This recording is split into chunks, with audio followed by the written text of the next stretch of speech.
बोट मध्ये 50 उतरत होतो तर आम्हाला हाताला धरून परत वापस नेलंय त्याच्यात। बीड जिल्ह्यातील माजलगाव तालुक्यात असलेल्या ऐतिहासिक पुरुषोत्तमपुरी इथं अधिक मास निमित्तानं देशभरातून लाखो भाविक रोज दर्शनासाठी दाखल होत आहेत। तब्बल 3 वर्षांनंतर हा पवित्र योग आल्यामुळे भाविकांची मोठी मांदियाळी पाहायला मिळते। 10 जून रोजी सकाळी 10:30च्या सुमारास गोदावरी नदीपात्रात भाविकांना घेऊन जाणारी एक बोट अचानक पाण्यात उलटते। या भीषण दुर्घटनेत 2 महिला भाविकांचा पाण्यात बुडून मृत्यू होतो। बोटीत क्षमतेपेक्षा जास्त प्रवाशांना बसवल्यामुळे ओव्हरलोड झाला आणि बोट उलटी झाली असे अनेक आरोप आता होत आहेत। नेमकं त्या दिवशी काय घडलं? चूक फक्त बोट चालकाचीच होती का? आणि आता या सगळ्या प्रकरणावरती नेमके कोणते आरोप होत आहेत ते आज आपण या व्हिडिओतून जाणून घेणार आहोत। नमस्कार, मी अक्षता, आपण पाहताय मुंबई आउटलुक। 10 जून रोजी बीडमध्ये अत्यंत दुर्दैवी आणि काळजाचा थरकाप उडवणारी घटना घडली आहे। माजलगाव तालुक्यात पुरुषोत्तमपुरी इथं धार्मिक कार्यक्रमाचं आयोजन करण्यात आलं होतं। भगवान पुरुषोत्तम मंदिर हे देशातील एकमेव मंदिर असून पुरुषोत्तमाच्या दर्शनासाठी राज्यभरातून मोठ्या संख्येनं भाविक दाखल झाले। पुरुषोत्तमपुरी येथील गोदावरी नदीच्या दुसऱ्या तीरावर असलेल्या मंदिराच्या दर्शनासाठी भाविक बोटीनं नदी पार करत होते। या बोटीमध्ये 35 पेक्षा जास्त भाविक प्रवास करत होते। बोट गोदावरी नदीच्या पात्राच्या अगदी मध्यभागी पोहोचली असता ओव्हरलोडिंगमुळे बोटीचा समतोल अचानक बिघडला आणि काही सेकंदातच ही नाव प्रवाशांसह थेट नदीत उलटली। बोट उलटताच नदी पात्रात एकच आक्रोश सुरू झाला। आपला आणि आपल्या कुटुंबाचा जीव वाचवण्यासाठी भाविक जीवाच्या आकांतानं ओरडत होते। एवढ्यातच बोट उलटल्याची माहिती मिळताच परिसरातील इतर स्थानिक बोट चालकांनी आणि नागरिकांनी जीवाची पर्वा न करता तात्काळ गोदावरी नदीच्या पात्रात उड्या घेतल्या। स्थानिक चालकांनी वेळेत धाव घेऊन युद्ध पातळीवर बचाव कार्य सुरू केले। वेळीच मदत मिळाल्यामुळे बोटीतील अनेक भाविकांना सुरक्षितपणे पाण्यातून बाहेर काढण्यात यश आलं। मात्र या घटनेत प्रमिला राठोड आणि बुलढाण्यातील कांताबाई ज्ञानदेव आंधळे नावाच्या महिला भाविकांचा दुर्दैवी मृत्यू झालाय, तर वाशिमच्या सिंधुबाई मावळ या गंभीर जखमी झाल्या असून त्यांच्यावर रुग्णालयात सध्या उपचार सुरू आहेत।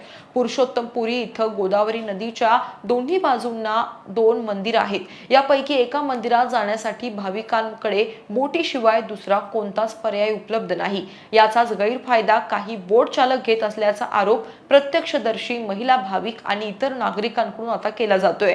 बोट चालकांकडून अधिक पैशांच्या मोहापायी वारंवार क्षमतेपेक्षा जास्त प्रवासी बोटीत कोंबले जातात। प्रशासनाचे याकडे दुर्लक्ष होत असून सुरक्षेचे कोणतेही नियम न पाळता अतिभारानं प्रवास केल्यामुळेच हा अपघात झाल्याचा आरोप भाविकांकडून करण्यात येतोय। बोटीतून प्रवास करणाऱ्या महिलांनी अक्षरशः पाण्याच्या तळाशी जाऊन परत आल्याचा थरारक अनुभव सांगितला असून त्यांच्या प्रतिक्रिया अंगावर काटा आणणाऱ्या आहेत।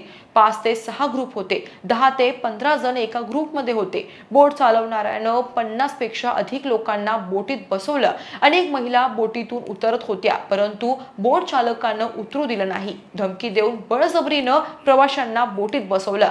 बोट उलटल्यानंतर सगळे पाण्याच्या तळाला गेले। बोट उलटल्यानंतर मी स्वामी समर्थ असा जप करत होते। साडी अडकल्यामुळे मी पाण्याच्या वर आले। बोट चालकावर कारवाई झालीच पाहिजे। एका बोटीला 10 पेक्षा जास्त प्रवासी बसू दिले नाही पाहिजे अशी मागणी एका महिला प्रवाशाने केली आहे। बोट वाहतुकीसाठी लाखो रुपयांचे टेंडर दिले जातात, मात्र सुरक्षेच्या उपाययोजना कुठे आहेत असा प्रश्न आता भाविकांकडून उपस्थित करण्यात येतोय। या गंभीर घटनेची दखल घेत बीडचे जिल्हाधिकारी विवेक जॉन्सन यांनी तात्काळ उपविभागीय अधिकारी पातळीवर चौकशीचे आदेश दिले। या दुर्घटनेचा सविस्तर अहवाल लवकरात लवकर सादर करण्याचे निर्देश त्यांनी तपास पथकाला दिले आहेत। नावेमध्ये क्षमतेपेक्षा जास्त प्रवासी कसे बसवले गेले, सुरक्षेच्या नियमांचे उल्लंघन कुठे झाले याची सखोल चौकशी आता केली जाईल। या निष्काळजीपणासाठी जो कोणी दोषी आढळेल त्याच्यावर अत्यंत कठोर कायदेशीर कारवाई केली जाईल असा इशारा जिल्हाधिकारी विवेक जॉन्सन यांनी दिलाय। या दुर्घटनेनंतर पुरुषोत्तमपुरी परिसरात आणि मृतकांच्या नातेवाईकांमध्ये भाविकांमध्ये तीव्र संतापाची लाट उसळली आहे। अधिक मासानिमित्त प्रशासनानं कोट्यवधी रुपये खर्च करून भाविकांसाठी चोख व्यवस्था आणि सुरक्षा पुरविल्याचा दावा केला होता, मात्र गावकऱ्यांनी आणि भाविकांनी हा दावा पूर्णपणे फेटाळून लावलाय। नदीपात्रातून प्रवास करणाऱ्या भाविकांसाठी साधे लाईफ जॅकेट देखील उपलब्ध नव्हते, तसेच घाटावर गर्दी नियंत्रित करण्यासाठी कोणतीही पोलीस किंवा प्रशासकीय यंत्रणा नव्हती, असा थेट आरोप नागरिकांकडून केला जातोय। काही दिवसांपूर्वीच गोदावरी नदीच्या पात्रात पोहायला गेलेल्या एका तरुणाचा पाण्यात बुडून मृत्यू झाला होता। त्या घटनेनंतर सुद्धा प्रशासनानं सावध होऊन नदीपात्रात सुरक्षेचे कडक उपाय योजने गरजेचे होते, मात्र प्रशासनानं त्या घटनेकडे पूर्णपणे डोळे झाक केली आणि त्याच हलगर्जीपणामुळे आज 2 निष्पाप महिलांना आपला जीव गमवावा लागलाय।